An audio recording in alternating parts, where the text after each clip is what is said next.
సుబ్రహ్మణ్యం జయశంకర్ భారత్ విదేశాంగ శాఖ మంత్రిగా ప్రపంచానికే పరిచయం అక్కర్లేని లీడర్. అంతర్జాతీయ సవాళ్లను హ్యాండిల్ చేయడంలో భారత్కు ట్రబుల్ షూటర్. ఎంత టఫ్ క్వశ్చన్ ఎదురైనా సింపుల్ ఆన్సర్తో అగ్రరాజ్యాలని షేక్ చేసిన హిస్టరీ ఆయనదే. అలాంటి జయశంకర్కు ఇప్పుడు ట్రంప్ టారిఫ్ యుద్ధం రూపంలో అతిపెద్ద సవాల్ ఎదురైంది. ప్రతీకార పన్ను తప్పదని ట్రంప్ పదే పదే హెచ్చరిస్తున్న వేళ అసలు లెక్క తేల్చేయడానికి జయశంకర్ అమెరికా ఫ్లైట్ ఎక్కారు. ప్రతీకారమో లేక సహకారమో తేల్చేయాలని డిసైడ్ అయ్యారు. అయితే టారిఫ్స్ విషయంలో ఎవరి మాట వినేదే లేదంటున్న ట్రంప్ను జయశంకర్ ఎలా హ్యాండిల్ చేయబోతున్నారన్నదే అసలు ప్రశ్న. ఇంతకు టారిఫ్ వార్లో జయశంకర్ మార్క్ యాక్షన్ ఏంటి? ప్రతీకార పన్ను విధియకుండా ట్రంప్ను ఒప్పించగలరా లేక 5 ఏళ్ల నాటి పాత అస్త్రాన్నే మళ్లీ సంధిస్తారా? Let's watch. Bharat America tariff war రంగంలోకి జైశంకర్. డొనాల్డ్ ట్రంప్ను ట్రబుల్ షూటర్ దారికి తెస్తారా? ఇటీవల ఫ్లోరిడాలోని తన మార్ ఎలాగో ఎస్టేట్లో జరిగిన మీడియా సమావేశంలో ట్రంప్ టారిఫ్ కామెంట్స్ ఇవి. వాణిజ్య మంత్రిగా హూవర్డ్ లుత్నిక్ ను తీసుకోవడంపై విలేకరులు అడిగిన ప్రశ్నకు స్పందిస్తూ యంత్రాంగంలో పరస్పర పన్ను చాలా కీలక అంశమని ట్రంప్ స్పష్టం చేశారు. నా విషయంలో మీరు మాతో ఎలా ప్రవర్తిస్తారో నా నుంచి అదే ఆశించాలని సమాధానమిచ్చారు. అమెరికా ఉత్పత్తులపై ఇండియా, బ్రెజిల్ వంటి దేశాలు భారీ ఎత్తున సుంకాలు వసూలు చేస్తున్నాయని, 100-200% పన్నులు విధిస్తున్న కారణంగా దేనికైనా చర్యకు ప్రతిచర్య ఉంటుందన్నారు. తమపై భారత్ వంటి దేశాలు పన్నులు విధిస్తే తాము అదే స్థాయిలో వసూలు చేస్తామని తేల్చి చెప్పారు. ఒకవేళ భారత్ 100% టారిఫ్ విధిస్తే తాము అదే స్థాయిలో ఎందుకు ఛార్జ్ చేయకూడదన్నది ట్రంప్ ప్రశ్న. సుంకాలు ఎంత స్థాయిలో వసూలు చేయడం అనేది ఆయా దేశాల అభిష్టమని, కానీ తాము కూడా అలాగే స్పందిస్తామని Donald Trump crystal clear comments చేశారు. ఈ ప్రకటనతో మన దేశానికి క్లియర్ పిక్చర్ కనిపించింది. చైనా, కెనడా విషయంలోనే ట్రంప్ సీరియస్ గా ఉంటారని, భారత్ విషయంలో కాస్త చూసి చూడనట్టుగా వ్యవహరిస్తారన్న భ్రమలు తొలగిపోయాయి. ఇక్కడే ట్రంప్ టారిఫ్ వార్లో మనము వ్యూహాలు మార్చాల్సిన టైం వచ్చిందని మోడీ సర్కార్ కూడా డిసైడ్ అయింది. కానీ తెంపరి ట్రంప్ను దారికి తెచ్చుకోవడం ఎలా? ట్రంప్ను హ్యాండిల్ చేయగలిగిన సరైనోడు ఎవరున్నారు? సుబ్రహ్మణ్యం జయశంకర్. ట్రంప్ టెంపర్ను హ్యాండిల్ చేయగలిగిన వరల్డ్ లీడర్లలో ఈయన టాప్లో ఉంటారు.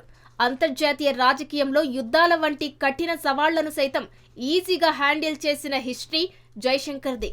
ఉక్రెయిన్, రష్యా యుద్ధంలో పీస్ వైపు నిలవడం, అమెరికా ఆంక్షలను లెక్క చేయకుండా రష్యా నుంచి ఆయిల్ దిగుమతులు చేసుకోవడం, పాక్ ఉగ్రకుట్రలను అంతర్జాతీయ వేదికలపై ఎండగట్టడం, ఐక్యరాజ్య సమితిలో సంస్కరణలు జరగకుంటే అది ఉన్నా లేనట్టే అని ఆ వేదికపైనే కుండ బద్దలు కొట్టడం, ఇలా ఒక్కటేంటి ఎన్నో సవాళ్లను జైశంకర్ అత్యంత చాకచక్యంగా హ్యాండిల్ చేశారు. ఇండియాపై వచ్చిన విమర్శలను అక్కడికక్కడే తిప్పికొట్టారు. సింపుల్ గా చెప్పాలంటే జైశంకర్ పేరు వినిపిస్తే పశ్చిమ దేశాలు అలర్ట్ అవుతాయి. పొరపాటున కూడా భారత విదేశాంగ మంత్రితో పెట్టుకోవద్దు అనుకుంటాయి. అందుకే మోడీ సర్కార్ సైతం టారిఫ్ యుద్ధంలో జైశంకర్ ను రంగంలోకి దించింది. తాజాగా ట్రబుల్ షూటర్ అమెరికా ఫ్లైట్ ఎక్కారు.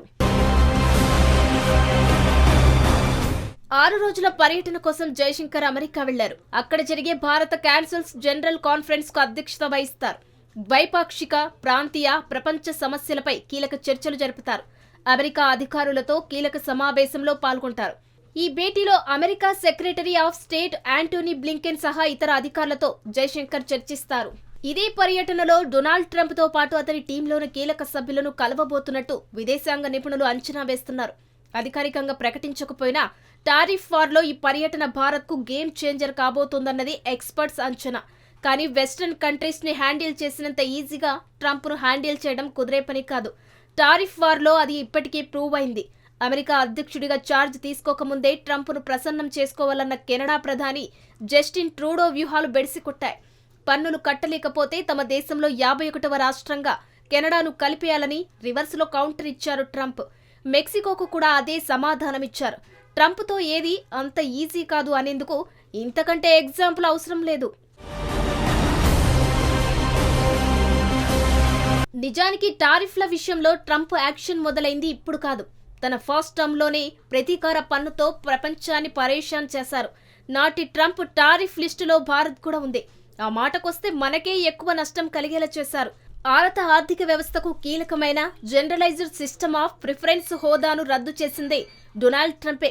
జనరలైజ్డ్ సిస్టమ్ ఆఫ్ ప్రిఫరెన్స్ హోదాతో ఇతర దేశాలు అమెరికాకు ఎలాంటి సుంకం లేకుండా కొన్ని వస్తువులు ఎగుమతి చేయొచ్చు. అయితే ఇందుకు అమెరికా కాంగ్రెస్ విధి విధానాలను అనుసరించాలి. ఇంటెలెక్చువల్ ప్రాపర్టీకి భంగం కలగకుండా చూసుకోవడంతో ఆ దేశ మార్కెట్లలో అమెరికాకు సులభ ప్రవేశానికి వీలు కల్పించాలి. కానీ భారత్ అధిక సుంకాలు విధించి అమెరికా మార్కెట్లకు తగిన యాక్సెస్ ఇవ్వడం లేదని ఆరోపిస్తూ జీఎస్పీ హోదాను రద్దు చేశారు ట్రంప్.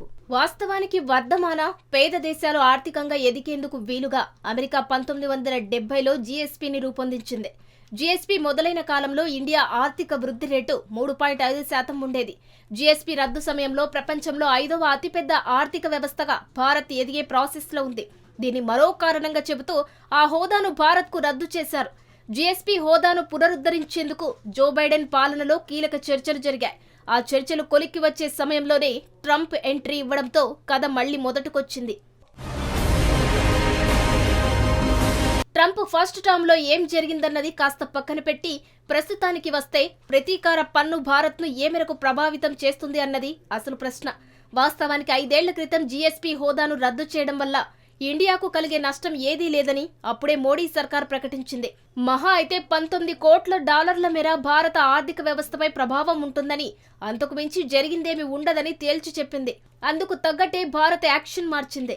ట్రంప్ జీఎస్పీ రద్దు ప్రకటన చేసిన వెంటనే అమెరికా టారిఫ్లకు ప్రతిగా భారత్ కొన్ని రకాల వస్తువులపై సుంకాలను పెంచింది. భారత్ చర్యతో ట్రంప్కు అమెరికాలో బలమైన మద్దతుదారులైన గ్రామీణులపై తీవ్ర ప్రభావం పడింది. ఇండియాకు జీఎస్పీ హోదా తొలగించడం ద్వారా ఆర్థికంగానే గాక ఉద్యోగాల విషయంలో కూడా అమెరికా నష్టపోయింది. జీఎస్పీ హోదా తొలగింపుతో అధిక సుంకాలు వేసినప్పటికీ 2 నెలల్లో భారత్ నుంచి 40% దిగుమతులు పెరిగాయి. అంతేగాక ఇవన్నీ గతంలో జీఎస్పీ అర్హత కలిగిన వస్తువులే. ఈ నిజాన్ని ఆ దేశ చట్టసభలకు చెందిన ప్రతినిధులే చెప్పారు. ఈ పరిణామం అప్పట్లో ట్రంప్ను తీవ్రంగా ఉక్కిరిబిక్కిరి చేసింది. అయినప్పటికీ ట్రంప్ ప్రతీకార పన్ను మాటను విడిచిపెట్టడం లేదు. దీంతో ఇప్పుడు కూడా మోడీ సర్కార్ ఆ వ్యూహాన్ని అమలు చేయాలని డిమాండ్లు ఊపందుకున్నాయి. కానీ అదే చేయాలంటే జైశంకర్ను యాక్షన్లోకి దించాల్సిన అవసరం లేదు. మరి ఎందుకు వెళ్ళినట్టు? నిజానికి మన దేశానికి అమెరికా అతిపెద్ద వాణిజ్య భాగస్వామి. ఇరు దేశాల ద్వైపాక్షిక సరుకుల వాణిజ్యం వార్షిక ప్రతిపాదనకు సుమారు $130 బిలియన్ పైమాటే. వాణిజ్యపరంగా కొన్ని అంశాల్లో 2 ఏళ్లుగా నెలకొన్న ద్వైపాక్షిక వాణిజ్య సమస్యలకు మోడీ అమెరికా పర్యటనతో పరిష్కారం దొరికింది. కానీ ట్రంప్ మాత్రం ప్రతీకార పన్ను తప్పదంటూ భారత్తో కయ్యానికి కాలు దువ్వుతున్నారు. ఇప్పుడు జైశంకర్ ముందున్న ఆప్షన్ అమెరికాకు భారత్ ఎంత కీలకమో వివరించడమే. అమెరికా భారత్కు ఉమ్మడి శత్రువు చైనా. ఇండో పసిఫిక్ రీజియన్లో డ్రాగన్ పట్టు బిగిస్తే ప్రపంచ సముద్ర రవాణాపై పెను ప్రభావం పడుతుంది. అదే జరిగితే అమెరికాకు చిక్కులు తప్పవు. పెద్దన్న హోదాకు కూడా ఎసరొచ్చే ప్రమాదం ఉంది. కానీ ఇక్కడ చైనాను నిలువరించడం భారత్కు మాత్రమే సాధ్యం. భారత్ లేకపోతే చైనాను టచ్ చేయడం అమెరికాకు ఇంపాసిబుల్. ఇదే నిజాన్ని తెంపరి ట్రంప్నకు అర్థమయ్యేలా చెబితే చాలు. ఇప్పటికీ ప్రతీకార పన్ను మాట విడవకుంటే ఆ రూట్లోనే బదులివ్వడం మనకు ఆల్రెడీ తెలుసు. ఈ లెక్కలన్నీ దృష్టిలో పెట్టుకునే జైశంకర్ అమెరికాలో అడుగు పెట్టారనేది విశ్లేషకుల మాట. మరి ఆ విషయంలో విదేశాంగ మంత్రి విజయం సాధిస్తారో లేదో చూడాలి.